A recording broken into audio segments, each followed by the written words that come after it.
Hello everybody, welcome to our English class. I'm teacher Michelle. Olá pessoal, sejam bem-vindos a mais uma aula de inglês. Eu sou a professora Michelle. Hoje nós vamos falar de verb tenses perfect forms. Vamos falar de tempos verbais, considerando as formas perfeitas. Quando nós falamos de formas perfeitas, nós estamos falando de tempos verbais que são considerados compostos. Então, por exemplo, presente perfeito, passado perfeito e futuro perfeito.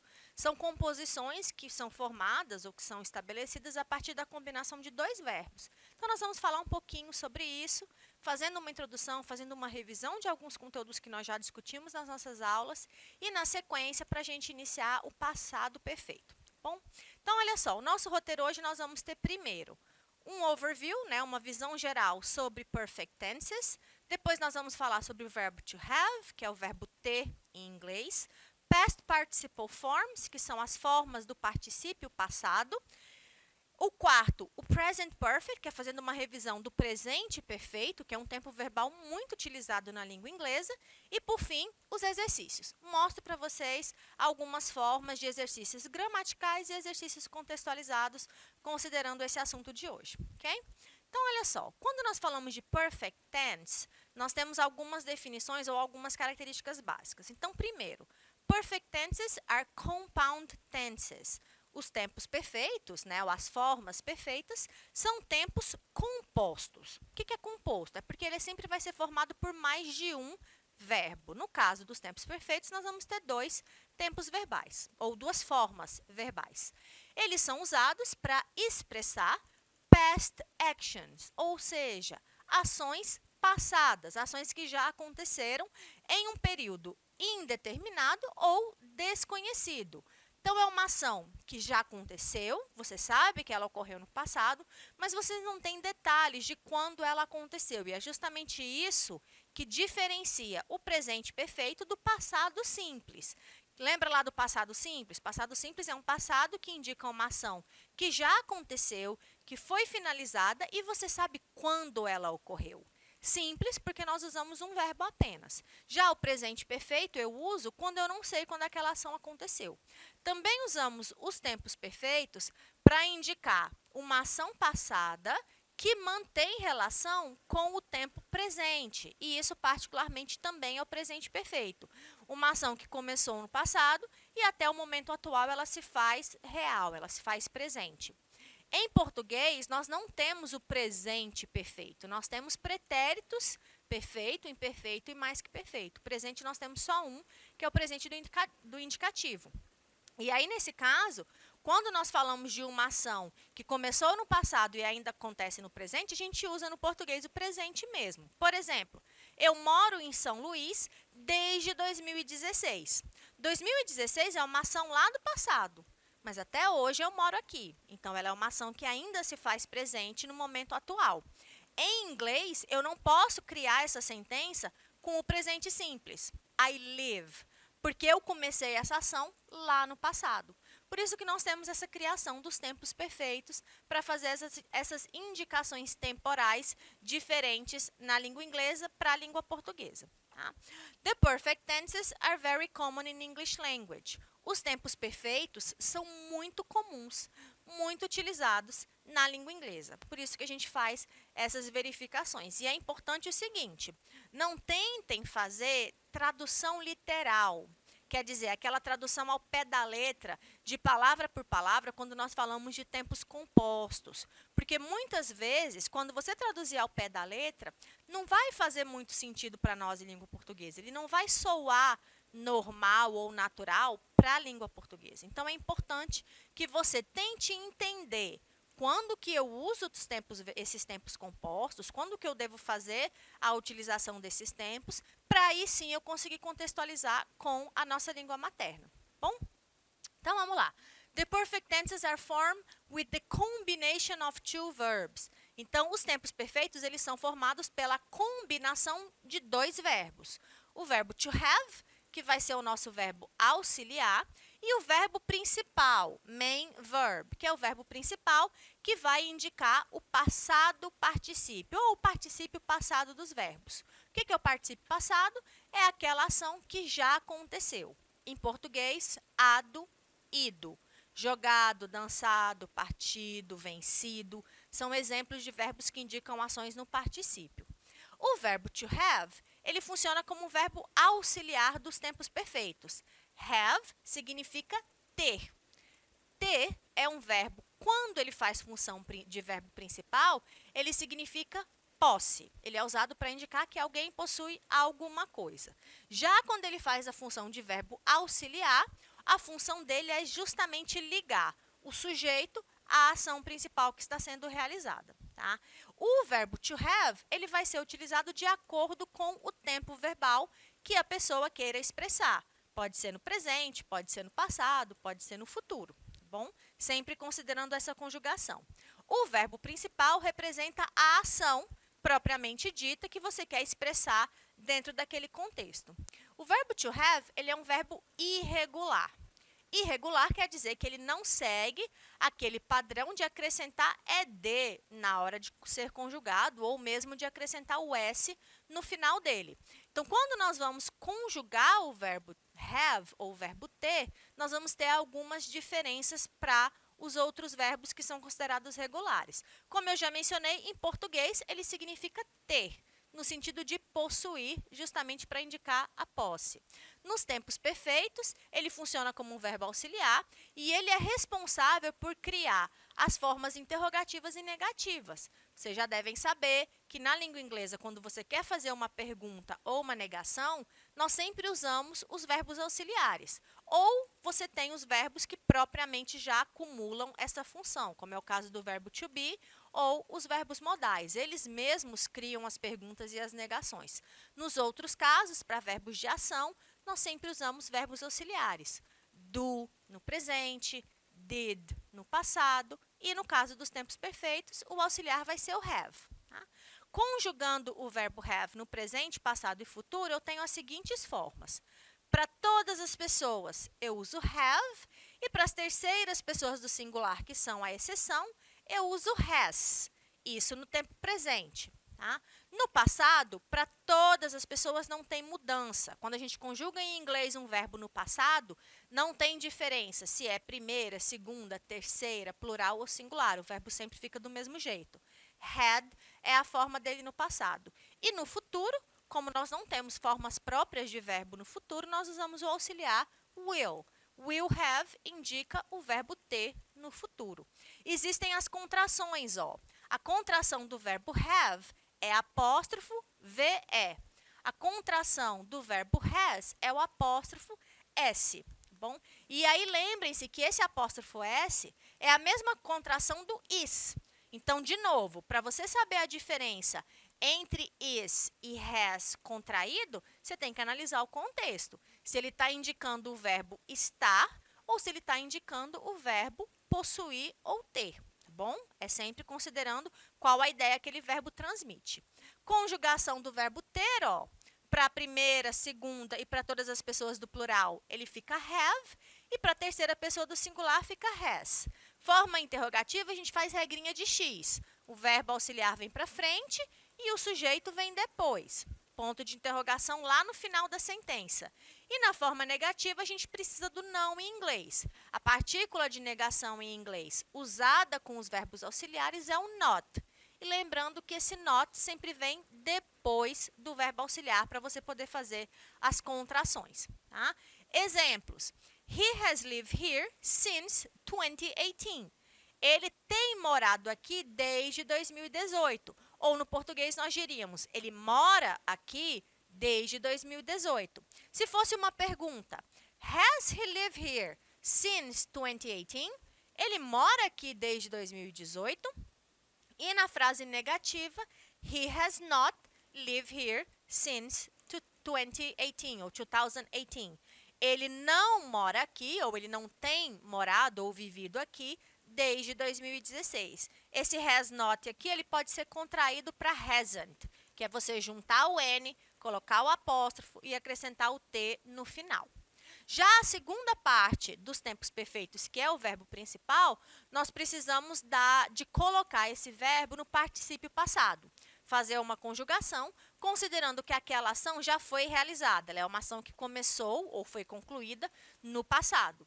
Para criar o particípio passado em inglês, nós temos duas observações. Se o verbo é regular, a gente segue aquela regrinha padrão. Acrescenta de, é de ou ied. Se o verbo é irregular, não tem padrão, não tem regra. Tá? Então, no caso dos exemplos aqui, quando que eu acrescento de? Quando o verbo já termina em é. O verbo live vai ficar lived, com tradução morado ou vivido. O verbo wait, que significa esperar, eu vou acrescentar ed, esperado. O verbo carry, que é um verbo que termina em y, precedido de consoante, eu troco o y pelo i e aí depois eu acrescento o ed. Carry, carregar, carried, carregado, tá? Ou levado. Já no caso dos verbos irregulares, não tem padrão. Para você saber como ele fica, qual é a conjugação correta no particípio passado, você tem que olhar as tabelinhas dos verbos irregulares, que é aquela tabela que você encontra no final dos livros, na internet, nos dicionários, para poder fazer essa compreensão ou verificar. Quando se fala de particípio, é sempre a terceira coluna. Quando nós falamos de passado simples, é a segunda coluna da tabela. As regras são as mesmas, tá? O verbo lived tanto pode ser o particípio como pode ser o passado simples. Então, de novo, é o contexto que vai te identificar qual é o sentido daquela palavra, que sentido aquela palavra representa. O verbo build, que é construir, no particípio fica built. No verbo drive, o verbo drive fica driven, que é o verbo dirigido. O verbo sing, que é cantar, fica sung, que é cantado. Então, percebam que no caso dos verbos irregulares, não tem ed. Ele tem uma forma própria para cada situação, tá bom? Então, por isso que a tabela é importante. O presente perfeito, que é um dos tempos verbais mais utilizados da língua inglesa, é uma representação dessas formas perfeitas dos tempos verbais. O presente perfeito ele é usado para expressar várias situações. Por exemplo, an action or a situation which started in the past and continues in the present. Como eu dei o exemplo para vocês anteriormente. É uma ação que começou no passado, mas até o momento presente ela ainda é uma realidade. Ela se mantém parte daquele cotidiano daquele sujeito. I have worked in the school since 2018. Eu trabalho nessa escola desde 2018. Eu tenho trabalhado nessa escola desde esse período. É uma ação que começou no passado, mas até o momento esse sujeito ainda permanece naquele mesmo local. Também se usa o presente perfeito para falar de uma ação passada que aconteceu em um tempo não específico, ou seja, que a gente chama de passado indeterminado, que você não sabe quando aquela ação ocorreu. They have watched a great movie. Eles assistiram um ótimo filme. Quando essa ação aconteceu? Não é apresentado no contexto. Como eu não tenho essa informação, usa-se o presente perfeito, essa combinação. Se eu dissesse, por exemplo, que eles assistiram um ótimo filme ontem, aí eu sei quando a ação aconteceu, aí eu não precisaria do verbo auxiliar. Eu usaria o passado simples para indicar essa ação que aconteceu em um momento determinado, em um momento específico. Também se usa o presente perfeito para falar de uma ação que já foi concluída em um passado recente e, normalmente, nesse caso, nós vamos unir, nós vamos utilizar a construção da frase com o advérbio just, que nesse contexto significa acabei de, finalizou recentemente ou acabar de alguma coisa para representar uma ação recém-concluída. I have just finished my doctoral thesis. Eu acabei de terminar a minha tese de doutorado. Então, esse acabei de terminar é justamente para demarcar que essa ação foi recentemente finalizada ou concluída. Uma ação repetida em um período de tempo. We have eaten at that restaurant many times. Nós comemos naquele restaurante várias vezes, muitas vezes. Então, é uma ação repetida no passado. E também usamos para indicar uma ação que aconteceu no passado, mas ainda tem algum efeito no momento atual, no momento presente. Ela tem um impacto ou um resultado. You've lost your keys. Você perdeu as suas chaves. Quer dizer, as chaves foram perdidas no tempo passado, mas até agora elas não foram encontradas. Elas permanecem sumidas. Você não conseguiu localizá-las. They are still missing. Elas ainda estão desaparecidas ou sem a identificação do local. As estruturas das frases, quando nós falamos do presente perfeito, elas seguem aquele mesmo padrão que nós utilizamos em outros tempos verbais. Isso daqui falando da voz ativa, tá bom? Sempre considerando a voz que nós mais utilizamos no nosso contexto comunicativo. Forma afirmativa começa pelo sujeito, depois eu tenho o verbo auxiliar, que vai ser have ou has, o meu verbo principal no particípio passado, e um complemento. Esse complemento pode ser um objeto, pode ser um advérbio, uma locução adverbial. Tem várias informações que você pode ter complementando o verbo que representa a ação. Na forma negativa, sujeito, o verbo auxiliar, have ou has, lembrando que você vai usar um dos dois de acordo com o sujeito, o não em inglês, que pode ser contraído, o verbo principal mais o complemento. E na forma interrogativa, a regrinha de X. O verbo auxiliar vem para o começo da frase, o sujeito vem depois, o verbo principal no particípio passado, o complemento e lá no final da pergunta, o ponto de interrogação. A frase interrogativa, nós podemos ter uma mudança quando nós temos palavras interrogativas ou pronomes interrogativos. Aquelas palavrinhas que começam com WH. O que, quem, quando, onde, who, what, where, when, que são aquelas palavras que sempre começam com WH em inglês. Nesse caso, as palavras interrogativas vêm na frente. Elas vêm antes e aí depois nós temos o verbo auxiliar, sujeito, verbo principal, complemento e o restante com ponto de interrogação no final. Alguns exemplos para vocês. This is the most interesting book I have ever read. Esse é o livro mais interessante que eu já li. My brother hasn't arrived from work yet. Meu irmão ainda não chegou do trabalho. Have you ever been to Germany? Você já esteve na Alemanha? Então, fazendo referência a algumas situações que não têm tempo determinado, que você não consegue precisar quando elas ocorreram. Em todos os casos, eu tenho as estruturas que eu demonstrei para vocês. Frase afirmativa, ó, sujeito, verbo auxiliar aqui, ele está contraído, um advérbio e o verbo principal no particípio passado. Frase negativa, a contração do não em inglês com o verbo auxiliar. E na pergunta, o have vem primeiro. Tá? Exercício, pessoal. Exercício de presente perfeito ou de tempos perfeitos, eles vão abordar a sua capacidade de analisar o contexto e fazer possivelmente uma interpretação. Nós temos diferentes estruturas que você pode estar observando, considerando os diferentes contextos. Tá? Então, por exemplo, nessa tirinha. Tirinhas são elementos muito comuns nas provas de inglês, no Enem, nos vestibulares, elementos textuais que misturam a linguagem verbal e a não verbal. I hate this year. Eu odeio este ano. Everyone said things would be better, but they're not. Todo mundo disse que as coisas seriam melhor, mas elas não estão, elas não melhoraram. I don't think this is a new year at all. Eu não acho que isso é um ano novo de jeito nenhum. E aí no final a frase é destacada. I think we've been stuck with a used year. Eu acho que nós ficamos presos com um ano usado. Então, todos os quadrinhos, né, que é uma característica da tirinha de você ter uma progressão da história, nós temos a Lucy se manifestando a insatisfação dela em relação a uma situação para o Charlie Brown. No caso do exercício, querendo questionar o que é correto afirmar. Então, eu tenho aqui, a sentença I hate this year indica uma ação no passado. Hate está no presente. A sentença I don't think this is a new year at all indica uma ação iniciada no passado com impacto no presente. Don't é um verbo auxiliar de presente também, presente simples.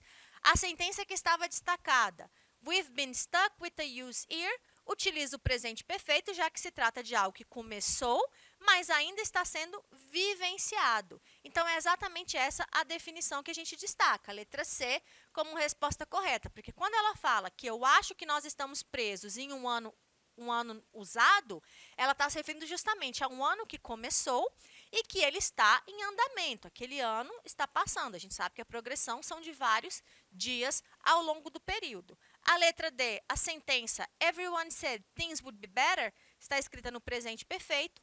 Também não, porque não tem o verbo have. Pessoal, é isso. Hoje nós falamos de formas perfeitas, considerando tempos verbais em inglês. Até a próxima e bye bye!